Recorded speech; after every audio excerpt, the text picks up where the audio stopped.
Hey guys, this is Killrob speaking, and today we are not doing a little dev update or anything like it, but rather something more like a Q&A. And I do have with me Ryan, who approached me regarding if he could ask me a few questions, and I was like, yeah, sure, why not? He put up a bit of a Reddit thread, which was somewhat disappointing questions coming out of, but we are now here with some fleshed out, a lot more intriguing ones as well. So Ryan has his own automation themed channel, which you should check out. It is linked in the description below, and if you like it, go and subscribe. Anyway, Ryan, welcome. Thank you for having me, and thanks for joining me today so we can have a discussion on some questions and see where we can get with that. All right, guys, so starting with the first question, most people watching, this video and that play automation in general in its in-depth sandbox mode, or you could even sell your cars in the game's campaign mode. But besides the tight-knit fan base that automation has, what are your thoughts on the game being used as an educational tool? Well, educational tool is an interesting aspect. One thing that comes up frequently too, of course, a bit behind the scenes. You don't see what emails we get, but we probably get this email around 10 to 20 times a year, I would say, where there's some teacher or university staff and so on who are contacting us asking for an educational version of the game, or if they can have a discount for their for educational use and buy more copies, so to say. They're like packages. And that is something that has been occurring since, I would say, 5-6 years ago. And I know there are a few classrooms which already use automation, but well, our goal would be eventually, like the big picture goal, would be to have an educational version which at the same time serves as a demo and is completely free, which is more acting like a demo. It has the scenarios, you can design some of the engines, not all, and it has most of the features of the car designer and so on, and that could then be used for free in the classroom, and that would get around all kinds of barriers because running Steam in the classroom is not really something they want to do usually. And we just think that is a fantastic opportunity. But on the other hand, I think in some aspects, people tend to overestimate the capabilities of automation. They tend to think it is a simulation of sorts. And in some regards it is, but in other regards it definitely is not. And it should not be held to the standards of a proper simulation. Like there are software packages where you can properly simulate engines and cars, and this is not it. So we are a little worried there at times where people go too far. For instance, we also sometimes get emails like, I'm rebuilding this engine or I'm building this kind of car and I'm using automation to see what kind of numbers I'm going to get. And we're like, ooh, that sounds dangerous. But I guess you can get ballpark figures, that's for sure. It's accurate to some degree, like 97-ish% accurate for the engine designer, naturally aspirated only, of course. But yeah, it's a little tricky. Oh, for sure. I would say, at the end of the day, automation right now as it stands is a game. It's not built to be an educational tool, I guess. I don't know for sure. I don't know what's in your guys' minds and stuff, but for me, it looks like it's a game, a fun one at that, obviously. That's why I'm talking to you today, obviously. Now, looking towards schools and stuff in the future, do you think that, having like this demo, do you think it'll be, because I think automation had before like a different thing. I recall automation having a demo before. I think that's what I'm trying to say. Oh yeah, absolutely. It had a demo before. It was just it was really difficult to maintain and develop the game. It's like just a time sink, and you have to choose like, do you want to have a demo and have that as a time sink. Is it really worth it when you're on Steam? When you're outside of Steam, definitely worth it, because who's going to buy the game via your dodgy website? If you don't even provide a demo? That's a good question. I mean, we did early access before early access was early access and existed. So yes, and that is with Steam. You have the 2-hour refund window. If it doesn't work and so on, you can just easily do that. So a lot of this threshold has been taken away. And while we would like to have a demo, currently with how much is changing in the game at all times, it is a little too difficult to maintain at this point. But we want to again have a demo, like I said, not only for educational purposes, but just a demo once the game is more finished. Okay. Yeah, because I remember it being like using the old key engine and stuff, a demo. I can't really recall what it was like, but I know it was with the old engine and stuff, and it was pretty basic, but I think it worked. I mean, my PC, this I think it was a few years ago at least, was a potato back then, let's just say. And you know, I think definitely it'd be nice to see some sort of demo, if not for educational purposes, just for people in general. People, you know, if they just want to test out the game with actually buying it and having to refund it or whatever. I know for me, you know, I'd rather not have to refund a game if I didn't like it. I'd like to see a demo, but it's not priority, I guess, right? Obviously. I think having a working game would be more important. So diving a bit more into it being an educational tool, and you said some people, you know, you received some emails in the past, I think 20 or so or whatever in the past while, where people are asking, you know, if there's some sort of educational tool version of the game. What, I don't want to say specifically, but what more specifically, just, you know, in a broad sense, is or are what people are looking for? Like, are people looking for engine designers? Are people looking for, you know, just a tool where they can troubleshoot issues and you know problem solving and things, etc., or designing the car aspect itself? I think for the most part they would be looking for the engine designer, because that is, I think that is what on the surface level appears to be the most accurate and intriguing part to many people. But I can't think that or envision that they would be opposed to using the car tool at the same time, because of how important that combination is. Like, what is an engine on by itself? It's a generator. Like, who wants to design generators? That's not fun. Also, it's not necessarily that educational, because you're lacking context. You're always designing engines with a context in mind. And that context, of course, is the car. And why would you skip on that aspect? So I think it is the combination of car and engine, and very much not at the moment the campaign part, which again provides context for the car and the engine. And so I would say that you need all three for the educational tool, but I think the focus of most people would be on engine and then secondary car, and that should give enough context. And if we provide enough scenarios and so on, and sandbox mode for that, I think people would be happy. Of course, it would be content limited, like you only have inline 4s and maybe inline 6 V8, and that's it. Not the bigger engines, maybe not even those, but it gives you a good taste for it, while also being able to explore some design parameters. For instance, that inline 6 engines are terrible to fit in the engine bay, but really nice and smooth. Inline 4s are dirt cheap, and V8s, a little chunky, a different aspect ratio, the V configuration complicating things, and so on. Like, interesting stuff, but that covers most of it. So I think we can cut down the content reasonably well for a demo like this without being too restrictive. Okay, and then I mean, you know, my take on that is, I guess, people might be looking more for like an engine, automation is like an engine simulation kind of tool, I guess.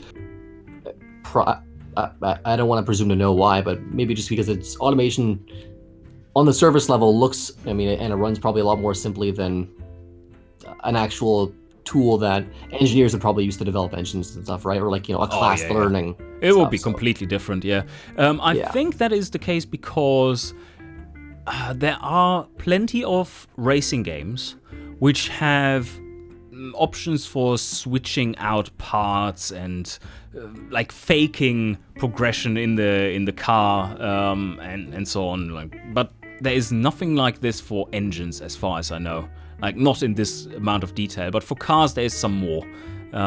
So maybe it is because it seems more unique like this. And for the engine designer, it definitely is unique in the market, while the car designer should be seen as unique in the market.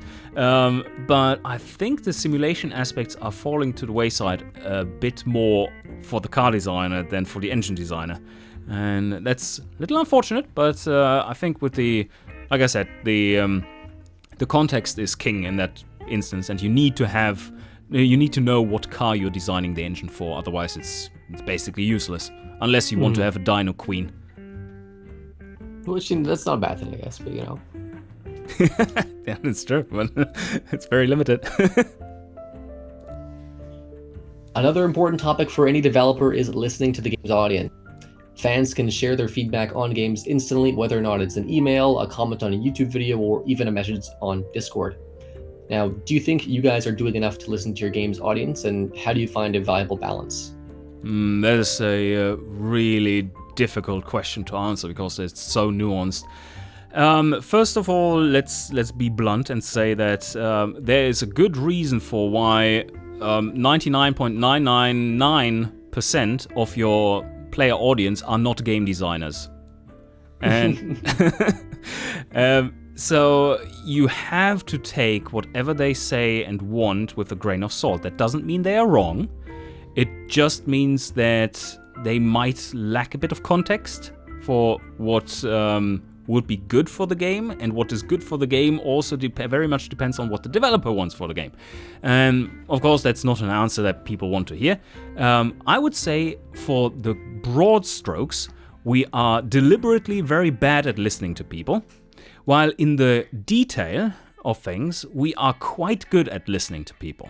For instance, if people say that you guys should just stop developing the campaign and just focus on adding more content to the engine designer, because that's the only thing I play anyway, then we go like figuratively middle finger and say, well, thanks for your feedback, but wouldn't be acting on that at all. That is not what the game is about. We have promised in 2011, if you look at the archived forum post with the planned list of features for the game, we have stuck to that list ever since.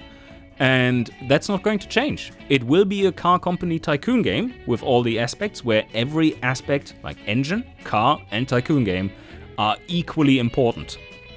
And I think so far we have done a good job of that, while considering that the campaign part still is very much in development and will be more fleshed out. But now let's go to the things where we are very carefully listening to people, and that is mainly usability and gameplay feedback. If people are saying like, look, it seems like this thing is completely overpowered, or it seems like this is a technology that is really missing and these are the reasons why, then we say, okay, this is interesting, let's consider it. And we really are considering it. Most of these things you have to be aware, of course, as someone who is proposing this. We do this for a job, for a living, and we have been thinking about this thing for 8 years almost, right? And that means there are very, very few aspects which we have not thought about. And for most of them, we have thought about them in a lot of detail as well. But that doesn't mean that we might miss something. And also, we can't tell how things we have designed and had a vision for, like just playability, for instance, how that actually pans out and how people interact with it.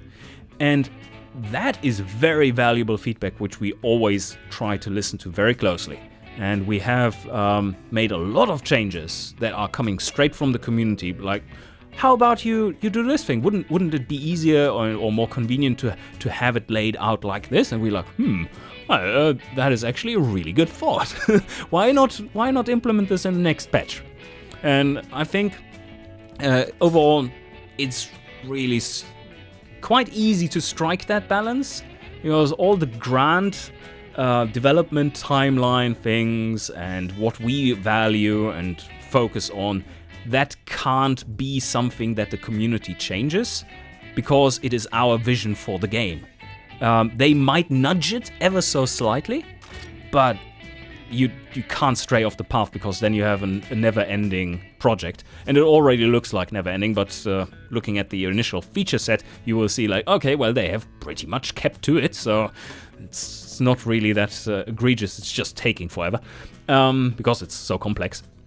But for the little things, I think we're doing a good job listening to the community, and will continue to do so, because that is very valuable feedback. Oh, for sure, yeah.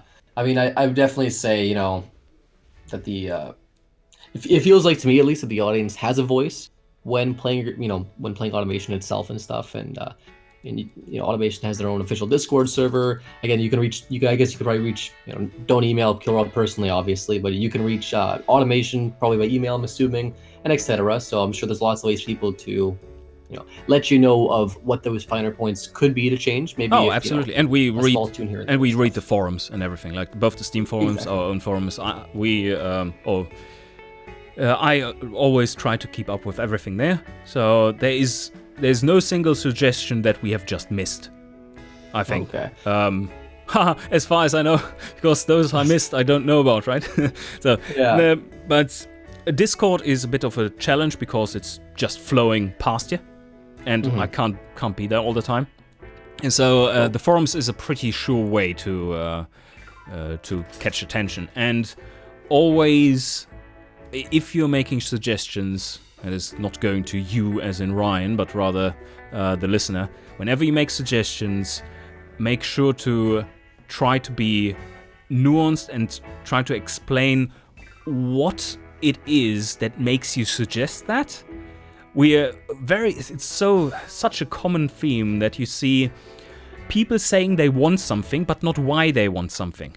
And we are not interested in the what they want, but why they want it, because there might be completely different resolutions to that. Okay, yeah, for sure. Just to sort of, you know, bounce off what you just said there. Yeah, I know, because definitely there's a lot of ways. You know, if you wanted to, you could add in more car bodies. You can add in, two-stroke engines, for example. You can add in a bunch of things, but it's, you know, what people want out of the game, I guess, and it's maybe a different approach in how to achieve what they want. Yep. Right. Yep, exactly.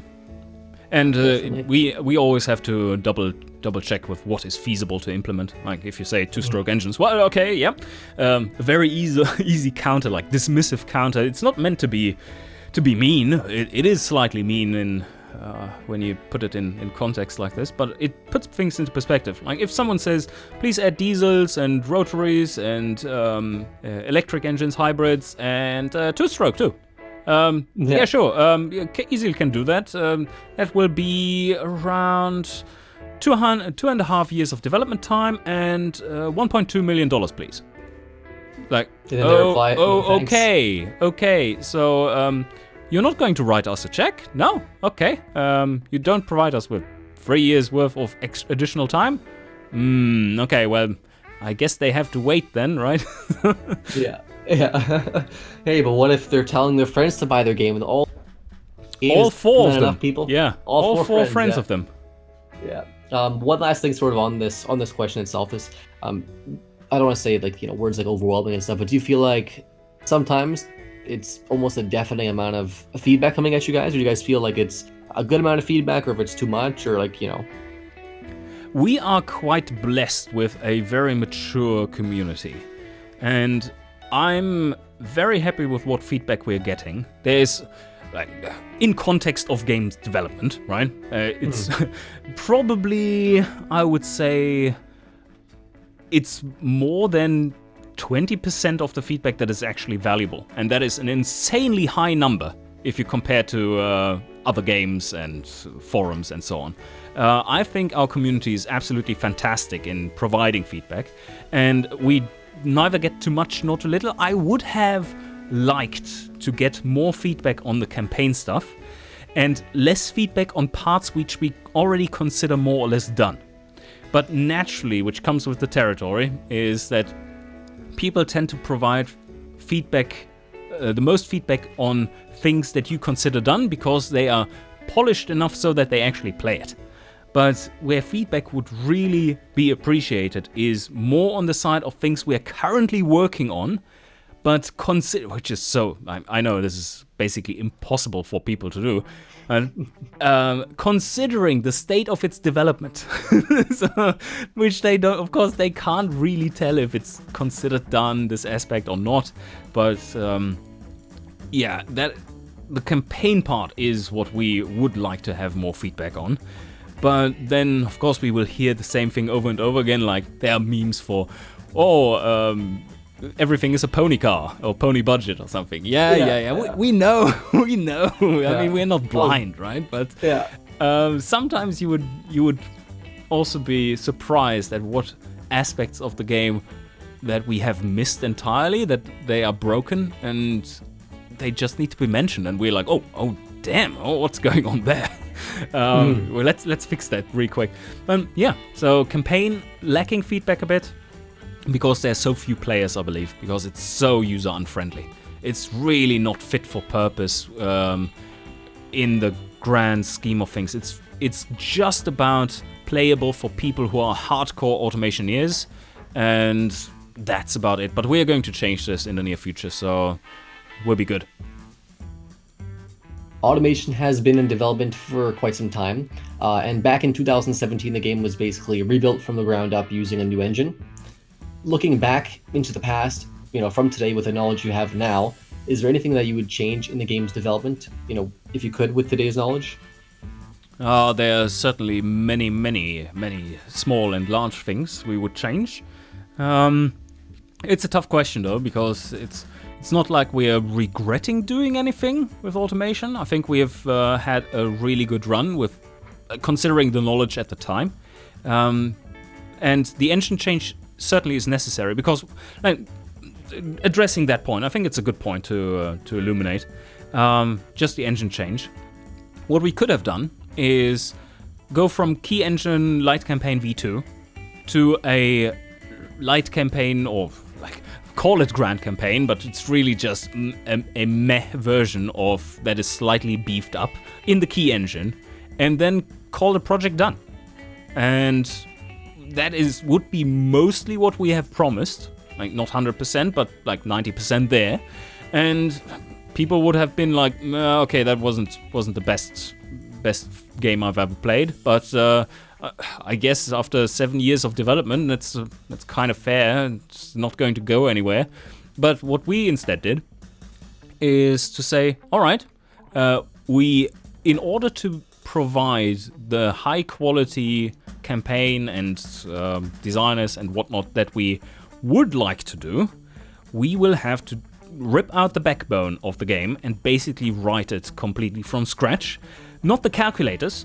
They are more or less one-to-one taken over to the new engine, but the whole backend, the whole engine ripped out, replaced, and hooked in anew, but in a better way.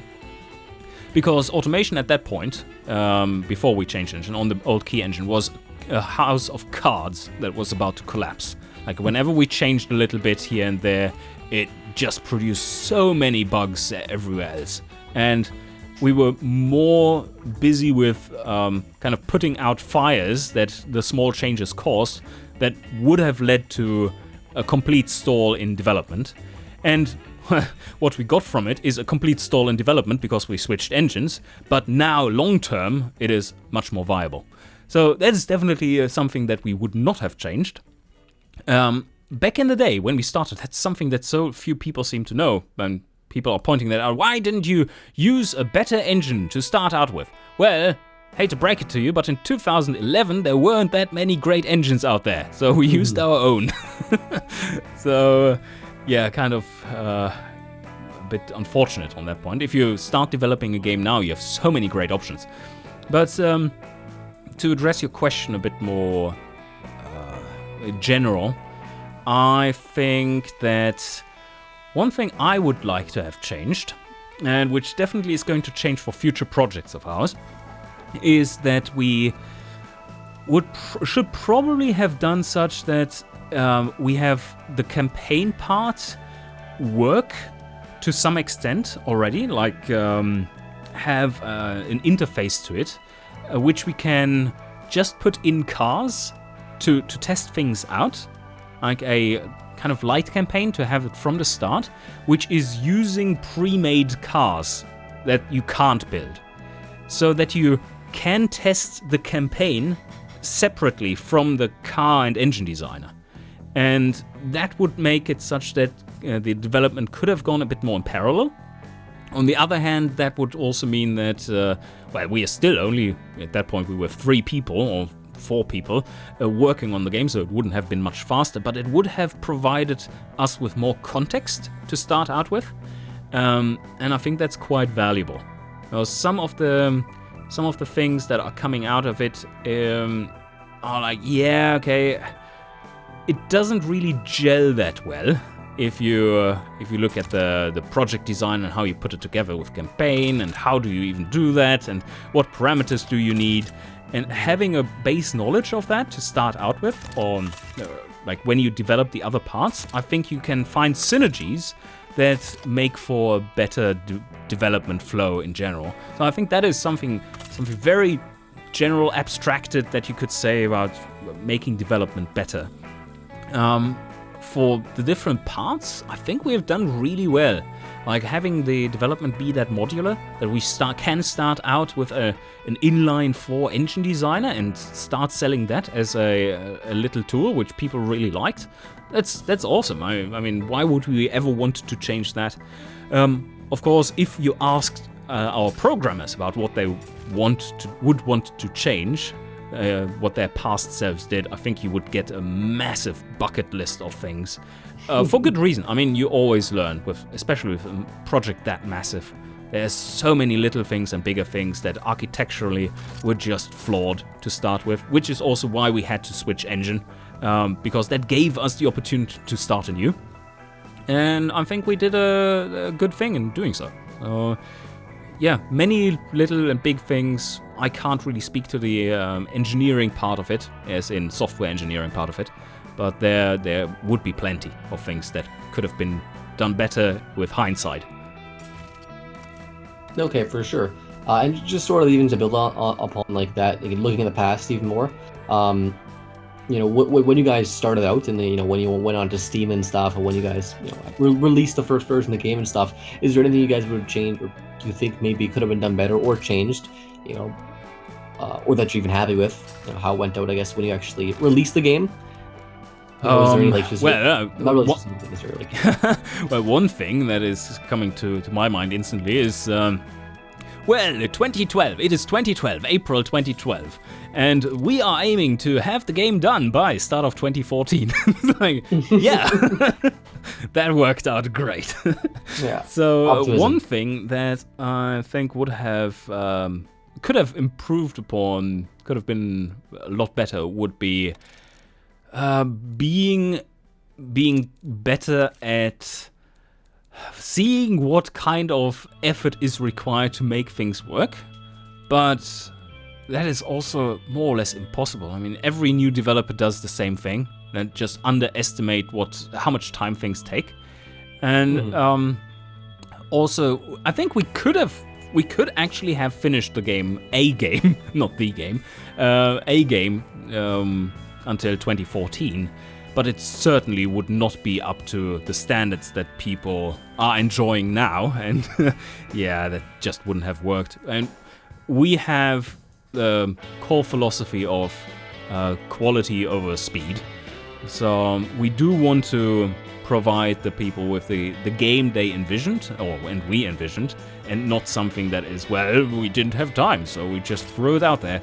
And as long as we are making enough money to sustain that development, we will continue developing it. So I think we should never have given any due dates for development, and instead done what we are doing right now, that we're talking about milestones and what these milestones will include, how long they will take roughly, because then you can only be like a few weeks wrong, right? That is much more manageable and easier to communicate with, also the features that are coming, then like, yeah, we are going to finish the game with these features in 9 years. Yeah. Yeah, definitely. I think being off by a few weeks, you know, maybe every little update is a lot. Yeah, it's not as bad as being off by 2 years for the release of the game, definitely. Oh well, 2 years would be nice. Yes. Yeah. In our case, Well, it's more like 6 years. Yeah. Hey, as long 7. as the updates keep coming, I'll keep playing the game. Yeah. I'm not complaining. I'm not one of those guys. Like even thinking about that, I'm thinking about lots of indie developers in the first game. They always overestimate and then underperform usually. I mean, it's not their fault, right? But they underestimate the difficulty and stuff, and they over. It's just the nature of this business, yeah. Exactly. Then speaking on for their second title, I know Mountain Blade. Do you know the series? Oh, Mountain of course, Blade? yeah. Mountain Blade. One interesting little tidbit there. Mountain Blade was probably the first game that did early access, or one of the first games, and I think we are in the first 5-ish games that did that. So Mountain Blade was probably the frontman for early access as a concept, and they did really well. I remember me playing the first alpha versions and so on. That was such an amazing project, and it took so long to finish. But they made it into what they wanted to make it, and in the end, I think people were really happy with it. So yeah, it's a good concept. Right now they're working on Mountain Blade 2. Which, of course, they haven't given any set times at all, and they've been developing. I think 2012 is the announcement date, and I've been waiting for the game since 2012. But it's gonna be great when it comes out. But, yeah, exactly. They're kind of in the same shoes as Automation there. Yeah. I sympathize for that for sure. Now, the last question was looking towards the past. This question is gonna be looking towards the future. How do you see the future of automation in other camshaft projects? Yes, of course there's just so much I can talk about here because the stuff in the future is unannounced and for good reason. As you all know, probably is that most things that are designed and even prototyped are not going to be developed into full games, and people would only be set up for disappointment if you announced things way too early when they're still being prototyped and then never make it into a full game because the concept didn't quite work out or was overscoped or something like that. But let's first talk about the future of automation, which we have talked about in the past, so it's something I can talk about. We want to finish Automation 1.0 with most of the features that were announced back in 2011, and then from Automation 1.0, the obvious candidates, as every Q&A has stated, are basically, add diesel engines, because they are an important part of the market. Diesel-powered cars. I think in Europe it's like almost 50% of cars are diesel cars. So it is a very important part of the market. I think overall, what I always compare to is market share integrated over the course of running the game from 1946 to 2020. If you integrate the market share and divide by the 80 years of game time, what is the market share as a part of the entire game? Like, how much focus should we put on that technology so that it is equally represented in what we are doing? And if you do that for electrics, you find that, they are completely irrelevant. And the same for Wankel engines. But diesels stand out as the one thing that not only is quite cool as a thing to add, but they are viable to add as well for the context of the campaign. And they should be reasonably easy to do because we can reuse a lot of assets, or a lot of 3D assets for them. Wankel engines and two-strokes would be more or less this in the same ballpark as diesel engines. They're also stuff that can be reused. But Wankel engines, fortunately, they're simpler, but they can't be reused. We can't reuse anything, so they would be done from scratch. Also, they have zero market share, so who really cares in the context of a campaign? I fully understand why people want them. They are awesome and sound awesome, and would be cool for sandbox play. So, but that puts them lower on the list of priorities. So, what other things do we want to do? So, we were thinking about maybe going with a model of like breaking against the paradox kind of issue they have with their releases. That is that when you buy the base game, you have 10,000 DLCs that may or may not improve your gaming experience, and we don't want to do that. So what we are aiming for right now, with the knowledge we have at this moment, which might change and probably will change, is that we would like to do a year version of automation, like every 2 years maybe, where we add major new features and existing customers, existing players of the game get like on every one of these major releases would get like 50% off. So that they don't have to pay the full price of the game again and again and again. That's just not fair. But everyone would be able to play the same features as a game. So I think that's a pretty decent solution to that issue. And probably Paradox should be starting to do the same, but at least that would allow me to play Europa Universalis 4 with all the content instead of just a select few. Anyway, the other thing which we have been talking about is expansion packs, and we do want to do a little bit of DLC, which we have talked about in the FAQ, for example, like add 3 small engine types and sell them for $5 or whatever, and that is not really big content, that is not a major update, but an expansion pack would be more like the racing team version of automation, like expanded that way, that you have your own motorsport team, a full simulation of your car, and you are building race cars for that, and that for the first time would make viable adding a few more options into the engine and car designer that are more tailored towards actual race cars, where things like the toe angles and the exact fuel mixtures and the valve timings and stuff, they matter more. Yeah, and the gearing. Oh yeah, that's another thing that is coming back all the time. So we're like, no, we have considered it. You don't get individual gear ratios, but if we do a racing team manager kind of aspect to automation, then of course you would get individual gear ratios, because why wouldn't you? So yes, that's on the automation side. And I think he wanted us to, or me to, expand on the other project side as well.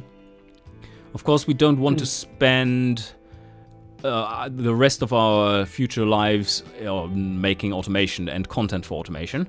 So yes, we do plan to do other things than automation, but probably either not to the scope of automation, or using parts of automation technology such that a scoped game like automation is viable with just like 10 people working on it. Right now we are 8, I believe.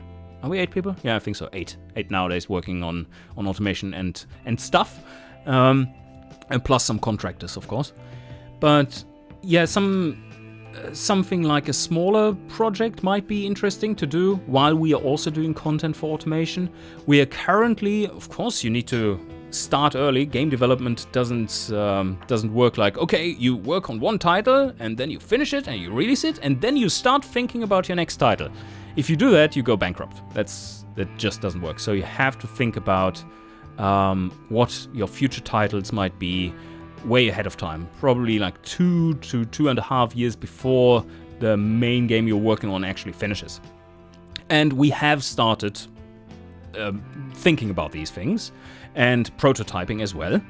And yes, it's just not something I can talk about just yet. But yes, of course, we do have plans, and the only thing I can say is it will be awesome. And yeah, I have to leave it at that, unfortunately. I'd love to share more, but I just can't.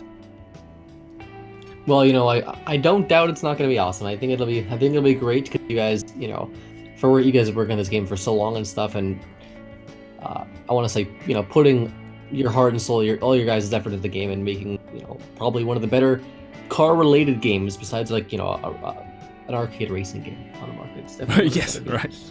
It's not an arcade racing game, it's one of the best games that aren't an arcade racer games, I would say. All right, fair enough. Yep. One thing, just regarding that, I don't know if you can answer this or not, but like, would it be related to cars in any way, or do you think like any future projects, or would you just want to step away from cars in general? I know because you guys have some car enthusiasts working there, I guess, right? But Oh, absolutely, yeah. I think, it's difficult to answer. I don't necessarily see cars to be always a theme of our company. It doesn't have to be, because we have so many different interests. So, for instance, why wouldn't automation work for planes? Like that's just a thing that people have been mentioning. It's like, yeah, okay, you can see that. You can definitely see that. You would have to think about the designs and so on, and what parameters you would be able to play with, like the engine or turbine designer, and all kinds of crazy shit. But you could build similar games on the basis of automation, and that is something we probably are going to do. To some extent, like probably not with planes or anything, but we have a very powerful editor, and the engine designer is really good, and I think overall that is something that is technology that we could reuse in other projects, and that's without reusing some of the things. While aiming for a similar sized game, that would be basically impossible. Like, we don't want to have another game with 8 years of development time, that's for sure. Or 8+ years, more like 10 years.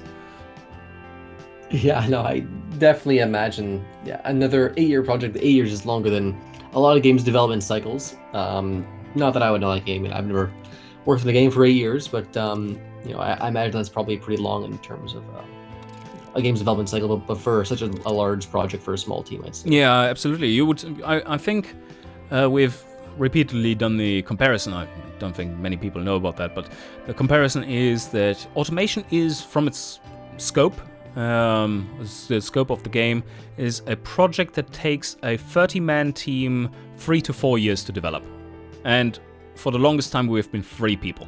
So yeah, do the maths on that. Nowadays we are 8. It's going a little faster now, especially with the new engine. That's really helping the pipeline. But it's a massive project.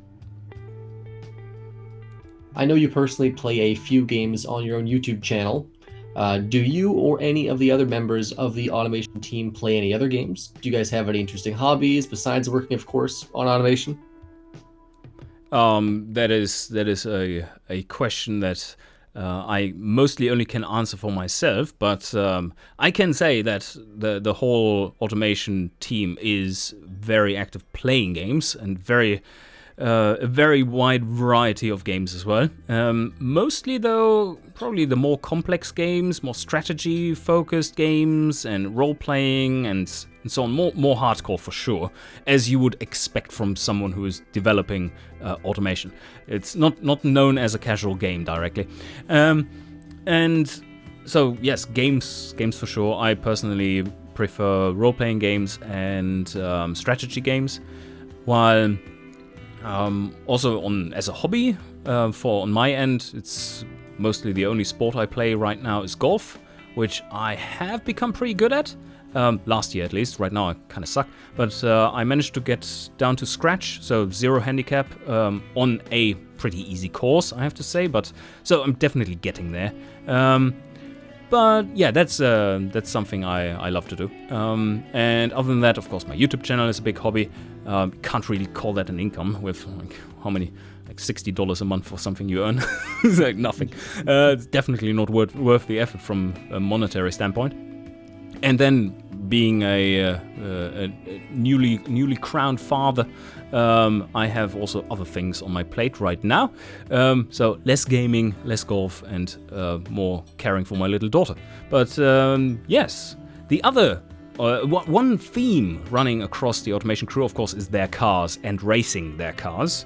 And that is something I don't do, but they are very much into that. And they that's a little joke I wanted to make. They just recently got a Tesla Model 3, and we were thinking of that they really should get a number plate that just says trim 1. So it's Model 3 trim 1. that would be a very inside joke, but unfortunately they didn't. Another theme that is running through the automation team is 3D printing. I'm not into that either, but several members of the team are. And Caswell even has printed his own tank. It's like a tank you can sit on, and it's powered by electric motors and like full tank treads and everything. This is cool. Very, very noisy. But so 3D printing is something they really enjoy, apart from racing and tinkering with their cars. And I don't think I can speak too much else there, because that is something you would have to ask themselves. Oh, for sure. First off, congrats on the the daughter, and hopefully someday you'll be able to teach her how the ins and outs of auto, how the game works. I'm sure you do a great job with that. If she's interested in it, yeah, sure. Yeah. Until then, there might be other camshaft projects which she's more more into, or not. More speed. So yeah, or not. We'll never know. Oh well, you can ask in a few years. Exactly, that's awesome. No, I'm actually one of my sisters just had another kid, so I'm an uncle again. So it's pretty awesome for me, and awesome. It's gonna be a lot Congrats. of fun and stuff. And I've been actually teaching my nephew. Looking at he's interested in cars and stuff. His dad works on cars and stuff, so showing him. Automation is such a great bonding activity for, especially with small boys, like I think so. Fathers and boys, and whatever Uncles relative it is. Exactly, yeah. One thing's even just jumping on your personal channel. I know you play, you've been playing lots of, what was the game called again? It was Pro Cycling Manager? Or? Pro Cycling Manager, yeah, you playing lots of that and stuff. And just for the audience in general, because, I do watch, your automation videos on your channel, and just the people watching know, do you plan on doing some automation videos in the future, whether it's near or far? Oh, yeah, absolutely. So that is something... in my recent channel update, I talked about that with my child now, I have to refocus the channel, and I wanted to be more focused on my games. So that is, of course, not Pro Cycling Manager, but automation is coming back, and pretty soon, because we are very soon releasing the Light Campaign V3 patch number 7. That is only a few days or weeks away. And with that, I'm going to start a new Let's Play, and that will, well, once that is all done, I do have a follow-up Let's Play that I'm going to do as well, and that would be a repeat of the fastest car in the world challenge that I'm going to do, but with the Unreal Engine. The old one was run on the Key Engine version, and I think with how much has changed, that will be a good... a really good series. Just have another, how many episodes was there? Like 10 episodes, one for every decade and every car. That was awesome. So I think many people have been mentioning that they would like to see a repeat of that, and I'm definitely going to do that. So automation is coming. Yeah, that actually sounds really interesting. Yeah. That sounds really cool. Fastest car on the road today. That series when you did it, actually, I actually sort of did a video similar to my channel. I did the fastest car in 53, so based off of the Mercedes SL Gullwing. Oh yeah, which, was quite fast for its time, and I think I actually didn't beat it. I think I came super close to beating it, but it was better in every way besides that. So right, yeah, the fastest car in the World Challenge, I believe, was you have to be faster than the car of the next decade. That was fastest in the next decade, something like that. Was it? That was next? Wow. Yeah, and, something crazy like that. So let's see if we can do that again on insane difficulty. I'll be watching yours, and I'll see if I can one-up you when you're...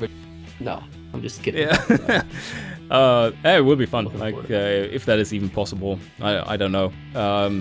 With the improvements we are doing to the car AI, the generated cars and such, the competition might be a little too rough and to be able to do that still, but that's what I'm going to find out. So... will be interesting. So ending off here, are there any questions for me or for the audience? Is there anything you want to add about the about the video? Anything you want to say to everyone? Well, the only thing I really want to add is that take to heart the request for feedback regarding the campaign once you play it. That's my only little request, because we are actively listening to that. Of course, many things are still unfinished, so keep that in mind. But on the other thing is, again, check out Ryan's channel. He has his automation themed channel and does some pretty cool automation content. See if you like that and subscribe. The link is in the description below. And I would like to thank Ryan for this little interview, him putting everything together. And yeah, that should be it. Definitely. Well, thank you for joining me today, and it was pretty awesome talking to you and stuff, and getting your feedback and your ideas and stuff down on a video at least, so we can see, so everyone can see you and automation and how everything's working. And yeah, again, thanks, and I want to thank everyone for, I guess, joining us today and watching. If you're watching, again, make sure to check out the automation channel and Killrob's personal channel if you haven't already, because if you want to see Pro Cycling Manager, or if you want to see the new automation stuff, check it out when it comes out.